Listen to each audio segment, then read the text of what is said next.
Diciamo che i ragionamenti di battete del mondo del sacrificio, Allahu të rëshamë në të nësisë, kur nuk e shohë dëmë mundin e robit të cili përgjishtë për halë e Zotit. Allahu të rëshamë në muajin Ramazanit është më kujarë sa çdo muaj tjetër. Prandaj realisht muaji Ramazanit është mundësi e jashtëzakonshme për ta shfrytzuar punë të hajrit, punë që e kënaqë Zotin.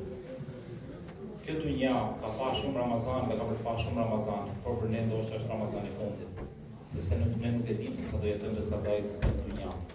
Për këtë arsye, shokët e pejgamberit alayhis salatu wassalam e lutën Zotit pa mundsonte 6 muaj para Ramazanit, pa mundsonte që Zoti të arrijë, pa mundsonte Zoti të arrijë në muajin e Ramazanit. Sepse realisht dashur vëllezër dhe motra është mundësi e jashtëzakonshme.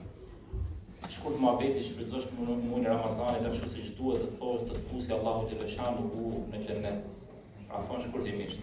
Ta shfrytëzosh muajin e Ramazanit nga fillimi në fund me ibadete, të shpresu tek mëshira e Zotit, tek rahmeti i Zotit, tek bujëria e Zotit, do thotë të fusi Zotin në xhennet.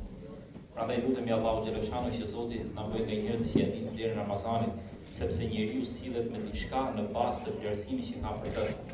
Sa më i madh vlerësimi për muajin e Ramazanit nga ne, aq më i madh do të jetë angazhimi jon dhe preokupimi jon dhe shfrytëzimi jon për mirë në aspektin e ibadeteve të adhurimeve. Zoti shpërblet Zotin pranon.